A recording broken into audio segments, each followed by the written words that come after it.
అందరికీ praise the lord.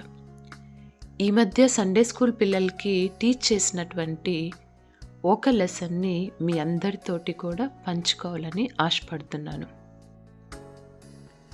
పిల్లలకి ఈజీగా అర్థమవ్వాలని ఆ లెసన్కి మేము పెట్టుకున్నటువంటి పేరు రూట్ లెవెల్ ప్రేయర్ విన్నాము, లేకపోతే ఫాస్టింగ్ ప్రేయర్ విన్నాం. కానీ ఈ రూట్ లెవెల్ ప్రేయర్ ఏంటి అని అనుకుంటున్నారా?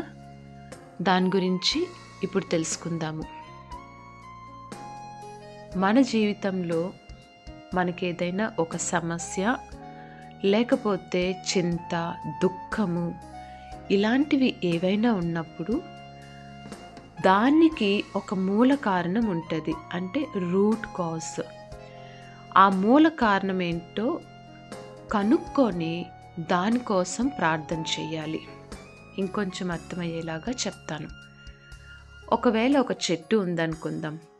ఆ చెట్టు పైన ఆకులు వాడిపోతూ ఉన్నాయంటే ఇదేంటి ఆకులు వాడిపోతున్నాయి అని ఆకులు కత్తిరించుకుంటూ కూర్చుంటే సరిపోదు.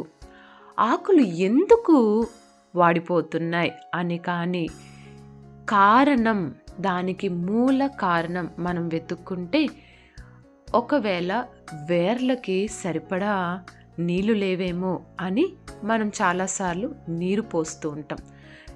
అంటే పైన ఆకులు కత్తిరించడం కాదు, వేర్లకి వెతుక్కొని వేర్లకి ఏం తక్కువైందో ఆ నీరు పోయాలి.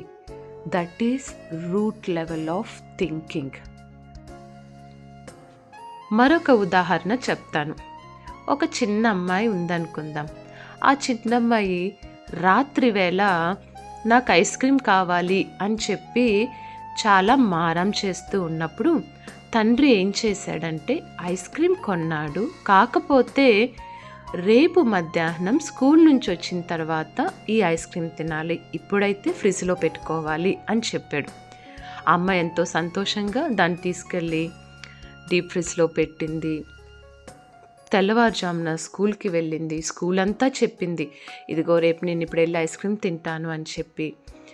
మధ్యాహ్నం వెళ్ళిన తర్వాత ఓపెన్ చేసి చూస్తే ఐస్ క్రీమ్ కారిపోతోంది. చాలా బాధపడింది, ఏడుస్తూ తను చేస్తున్నటువంటి పని ఏంటంటే ఆ ఐస్ క్రీమ్ షాప్ అతన్ని తిడుతోంది. ఐస్ క్రీమ్ షాప్ అతను చెడ్డతను, చీటర్, తను నాకు పాడైపోయిన ఐస్ క్రీమ్ ఇచ్చాడు, ఇది నీరు కారిపోయింది, నేను ఎంతో ఆశపడ్డాను తినాలని చెప్పి అని ఐస్ క్రీమ్ అతన్ని తిడుతోంది. Ice cream చెడ్డదిచ్చాడని అనుకుంటోంది. కానీ నిజానికి కారణం ఏంటని ఇప్పటికే మీకు నాకు అర్థమైంది కదండి. అంటే కారణం ఏంటి అన్నది కానీ మనం చూస్తే పవర్ సప్లై లేకపోవడం. చిన్నపిల్లకి అది అర్థం అవ్వకపోవచ్చు.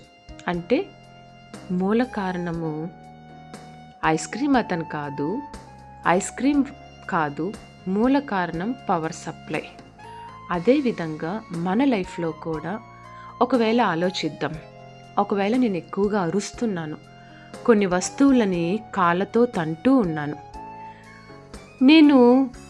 అరే ప్రభా, నేను ఎంతసేపు అరుస్తూ ఉంటున్నానయ్యా, నేను అలా అరవకూడదయ్యా, నేను వస్తువుల్ని తన్నకూడదయ్యా, వస్తువులు ఇసిరేయకూడదయ్యా అని నా నోరు, కాళ్ళు, చేతుల కోసం ప్రార్థన కంటే కూడా ఎందుకు అరుస్తున్నాను, ఎందుకు విసురుతున్నాను, ఎందుకు తంటున్నాను అన్నది కానీ వెతుక్కుంటే నా హృదయంలో ఉన్న కోపం అన్నటువంటి మూల కారణం బయటపడుతుంది.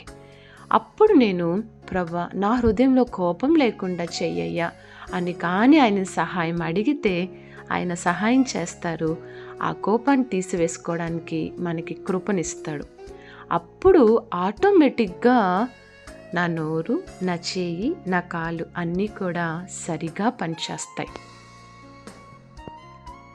ఒకసారి నేను చాలా చింతపడుతూ ఉన్నాను.